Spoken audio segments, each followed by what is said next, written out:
Welcome to the Worth Listening podcast, where we focus on having positive and productive conversations about money. Join your host, Lauren Williams, four-time Olympian turned financial planner, as her guests share their stories about how they manage money. We aim to help you own your personal money story and feel good talking about it. Lauren will teach you that money is a tool that can help you live the life you want. You should feel comfortable listening, sharing, and communicating about it. And now, here's your host, Lauren Williams. Hello, and welcome to the Worth Listening podcast. Today, I'm excited to have Kayla McDowell here to share her money memoir with us. Kayla is a woman of many talents. She's a banking professional that's working her way up the ladder, the co-founder of a production agency that specializes in podcasts, YouTube, and branding, and a self-proclaimed makeup guru building her own brand.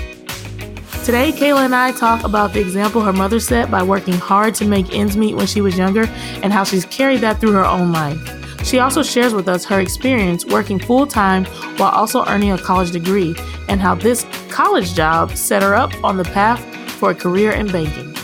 Let's listen as Kayla shares her money memoir. Kayla, thanks so much for being on the show today. I really appreciate you coming on. Thank you so much, Lauren, for having me on the show. I'm so excited. How you been? I am doing wonderful. Why don't we start with you telling us a little bit about yourself so that the listeners can get to know you? Yeah, sure. So my name is Kayla. I live in the great state of Texas, in the great city of Dallas. I have been in Dallas for about 7 years. I used to live in Alaska for 10 years, but I moved to Texas to go to college. And then after college, I got my accounting degree, and now I am a banker, and I am out doing their sales and their advisories and stuff like that. But in my part-time work, and that's my hobby, I'm co-founder of a podcast production agency. And our production agency specializes in podcasts. However, we do YouTube production as well as branding and music production, basically just on the beat level, just making beats, not necessarily having you sing behind the mic, but just on the beat level. And also for myself, I am a makeup guru. I'm hoping to get my YouTube channel popping and extravagant and lavish. But for now, I just do mini YouTube videos that I post on Instagram. And I do beauty, beauty and inspirational quotes as well. So that's kind of who I am. That is dope. A lady who has a lot going on. A lot, girl, a lot. But let's go back a little bit to childhood. Where are you from? How did you grow up? And really explain to us what your first memory of money was. So before we moved to Alaska, my mother and I lived in Mississippi. She was a single mom, and I'm the only child. So she basically raised me. It was just me and her. Growing up, I was able to see her struggle with money, especially when we lived in Mississippi. It was very hard. Life in Mississippi is very hard. Still to this day, it's very slow there. My mother, she worked as a janitor, and she worked as the bus driver for the school that I went to. And on occasional seasonal weekends and stuff, she would drive the football players to the football games away from the home games and stuff like that. So my fondest memory of that is that she had multiple jobs. She had multiple ways of trying to make ends meet. And trying to make ends meet was definitely still hard because she had a house with a mortgage and the bills and stuff. So there are times that I remember in Mississippi that we did not have cable. And then sometimes it would just be like, okay, that's fine. We don't have cable. We have movies and cassette tapes that you would put in to watch movies. That's old school. That's very old school. So we would watch movies instead. And then there would be times where we didn't have any lights, you know what I mean? And so we would have to do everything by candles, or my mom would have to get the water and put the water and make sure we heat it up on the stove. Thank God we had a gas stove instead of electric. So she was able to heat the water up and do stuff like that because the hot water heater was connected to the electricity or whatever. So there will be certain times, certain things like that where I know that at one point we were struggling. So when we moved to Alaska for my mom to seek a better opportunity and to seek more money, things got better. I mean, I can't tell you how much things got better. We had family and friends that lived in Alaska at that point, which is why, of course, we went. We didn't go up there by ourselves. They were encouraging us to come, and they had access to the housing authority and to the unemployment office. So my mother was actually able to get a house or an apartment, I guess you can say, and get a job as soon as we got to Alaska. And of course, if anyone knows about Alaska, and you just get paid much more than you do anywhere else. So we were able to live a substantial life at that point. And I remember not having to worry about lights and not having to worry about food, and her working multiple jobs. So after that, I really felt encouraged about, I guess, money at that point and learning what it was, really. Can you talk a little bit about this idea? Like you said, there was family, and I think frequently people move in one direction or another and they end up alone. And that support system is really an integral part of you being able to get that foundation in place in order to be able to get your finances in order. And so it sounds like that. It was a community unity.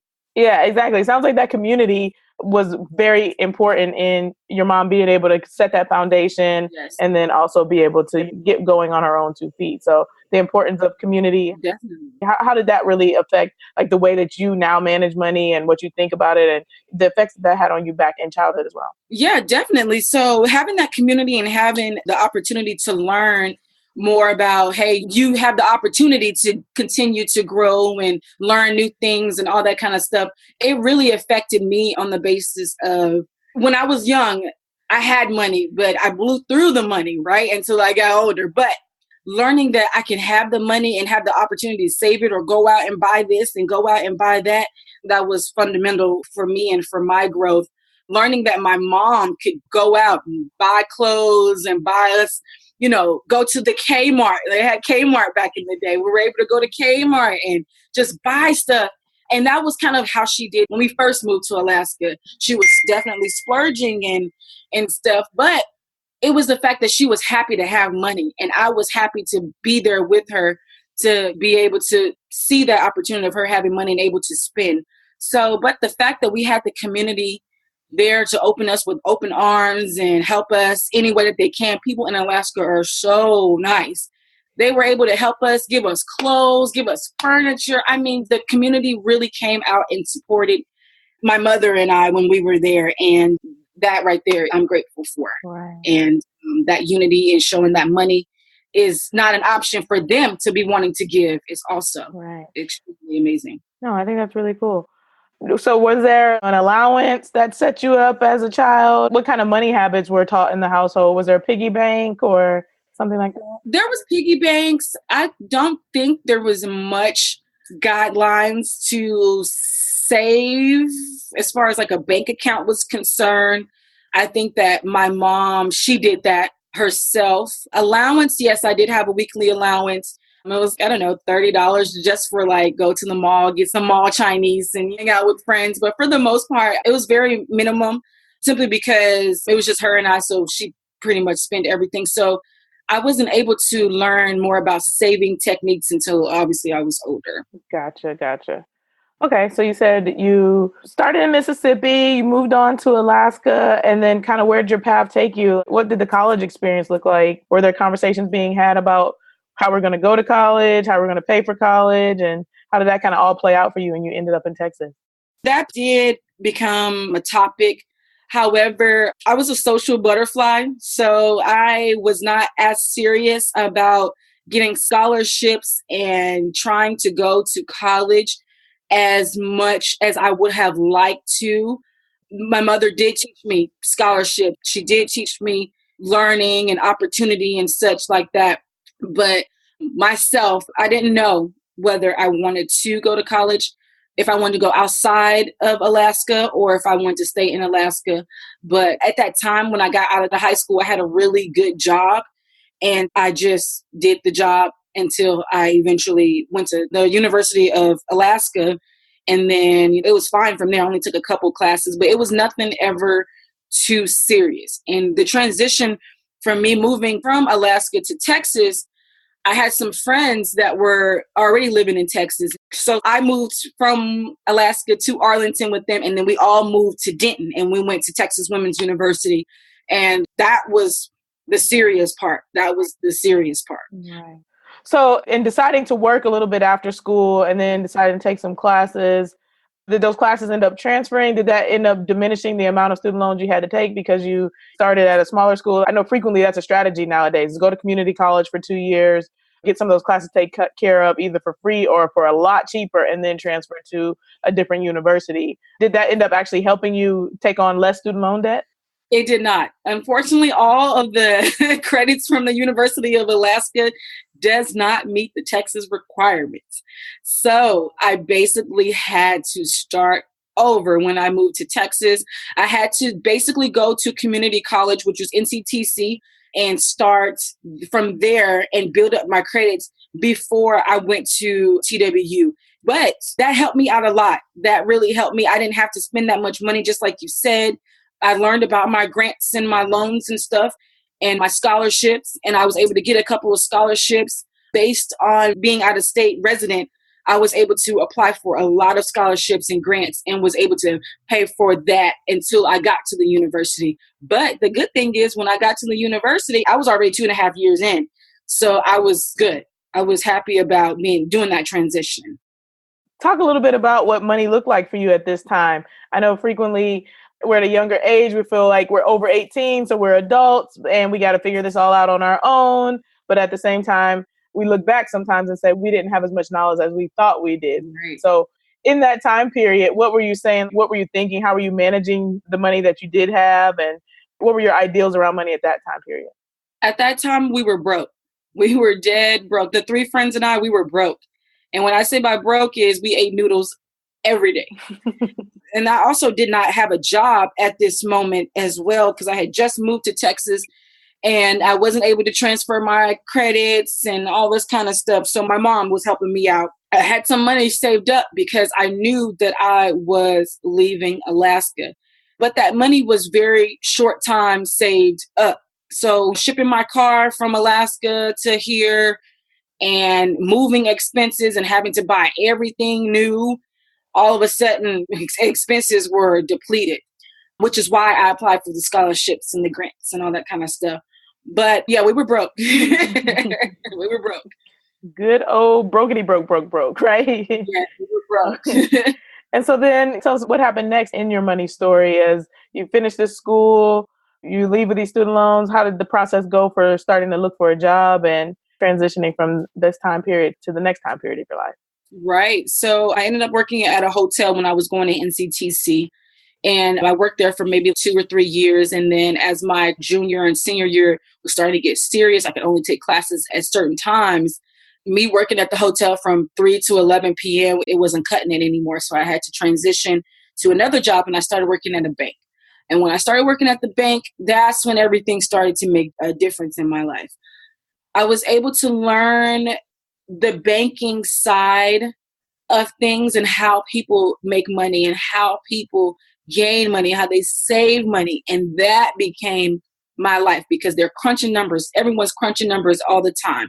But learning how these entrepreneurs and learning these corporate white collar young men coming in, that was attractive to me. So during my ending stages of college, transitioning to professional, I was able to learn about investments, learn about your 401ks, learn about just about everything I could possibly learn what money is. And I have been able to grow from there. And I think it's really cool when you get an opportunity to go to a place like a banking job or something that's directly related to money all the time. And you're being inundated with that as a message and how it can change your mindset and really be life-changing for you. Right. So talk a little bit about, you work while you're at NT. I worked at the bank my senior year. So another thing you brought up was this idea that you were working while you were going to school. And I think that's one of the things that's become kind of a novelty, but you were in fact able to work get some work experience, and that money helped you with your living expenses and your college education. Did you feel overwhelmed? Do you regret working while you were going to school, or was that a good decision to help you in the midst of everything that was going on? It was definitely overwhelming. Definitely overwhelming. At some points, I think definitely my senior year, there was only one class that I could take that was in the morning time. And it was on this Tuesday, Wednesday rotation. And being able to work at the bank is open 6 days a week. So I would have that one day off in the week that I would actually have to go to the class and be able to be in the classroom, period, because it was at 8 a.m. and I worked at the bank from 8 to 5. That was hard because that was my accounting class. That's what I needed to graduate for my accounting degree. And it was definitely hard. The best thing I could say was that I did it.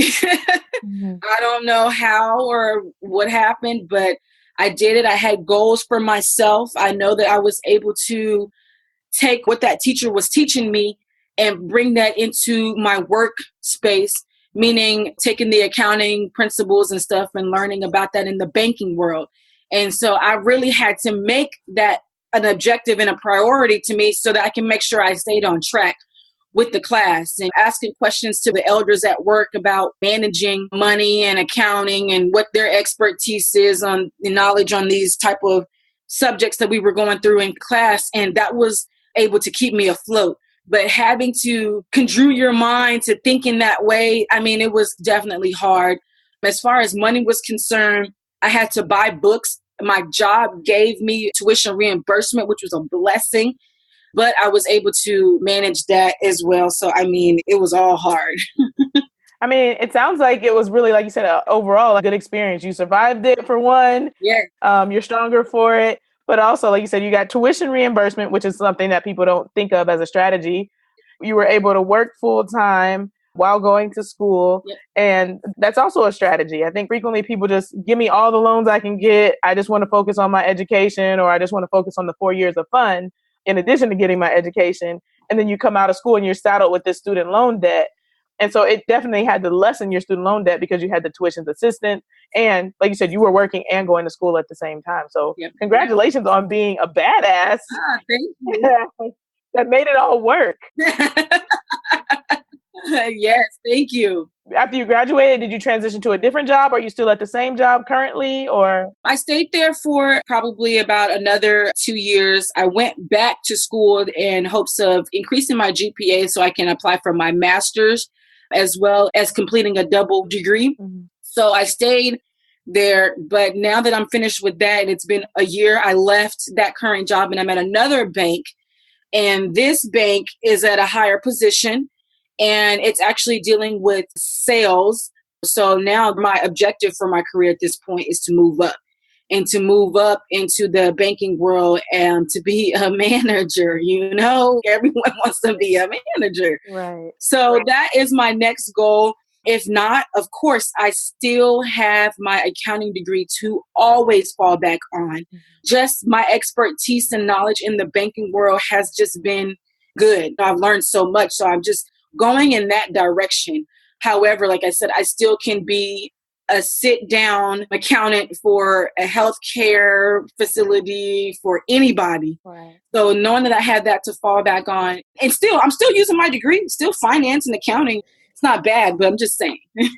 No, I think that's really cool. But I think you're also bringing up a really good point about women and our ability to negotiate and our career paths and our career goals. So can you first talk a little bit about while you were working and going to school, once you finished and got your degree, you said you continued to work there. So now that you had your degree, did that give you an opportunity to get a raise, or did you go in and have that conversation with your boss, or did you stay at the same income level even after you graduated before leaving that job? I stayed at the same position, which was one of the reasons why I had left. The opportunity wasn't there. I tried to increase, but I wasn't able to move forward. But I know that I had my degree and I knew my value and my worth. And it was time to move on because I still can earn just as much as those managers at the bankers make with my entry-level accounting degree.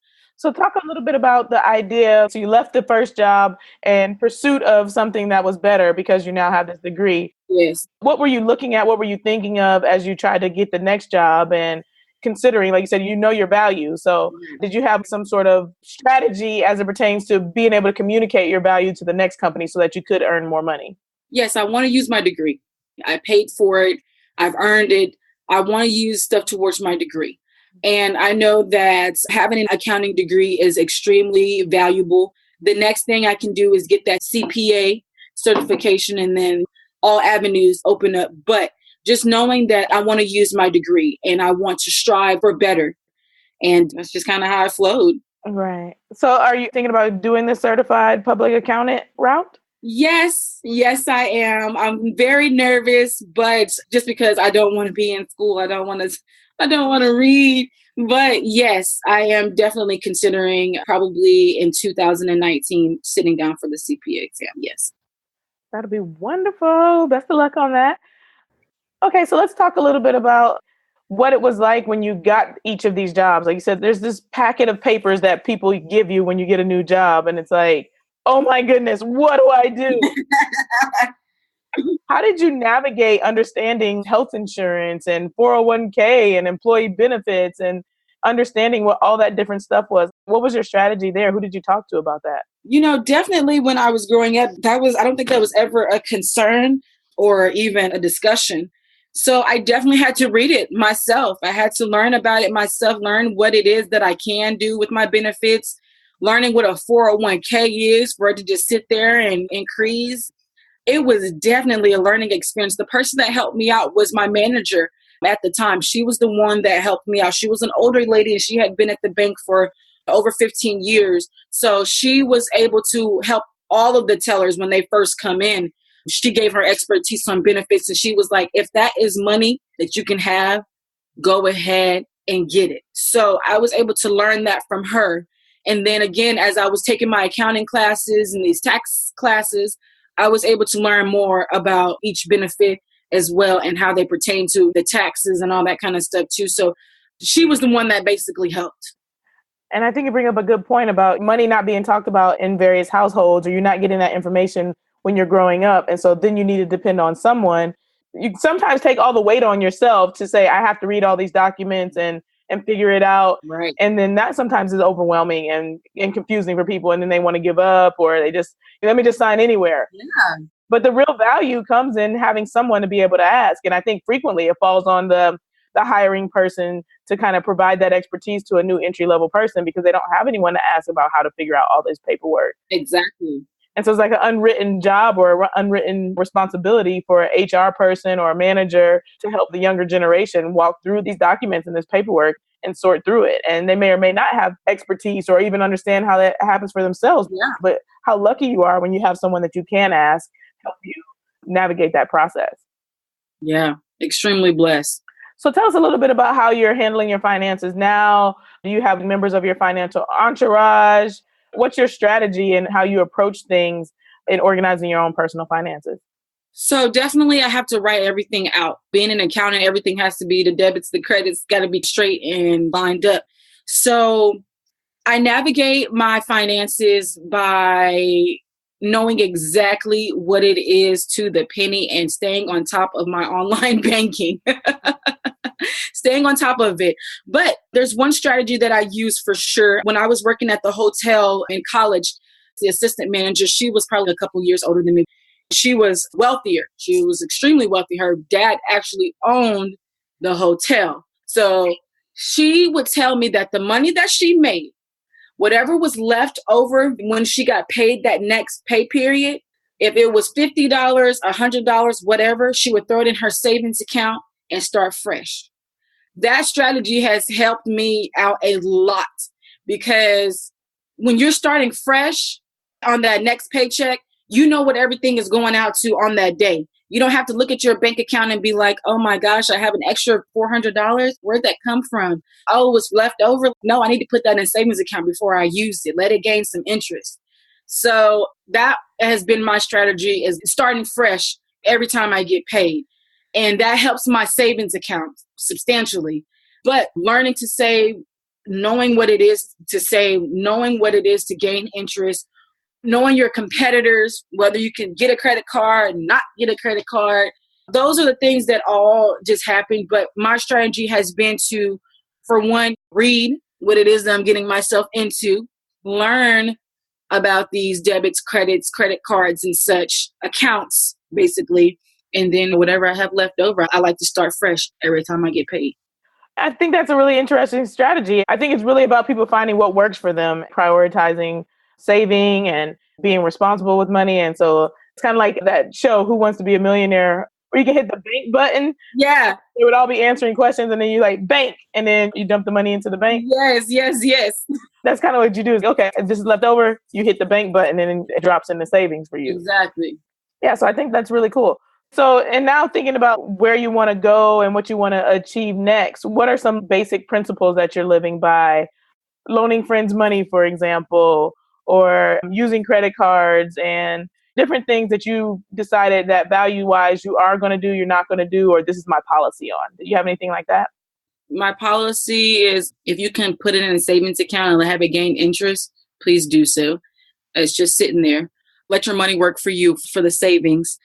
You don't have to apply for everything that comes in your mailbox. Please don't. Yes, it's okay to have multiple bank accounts, but if you want to, just keep it limited to 2. As far as credit cards are concerned, have rewards or cash back.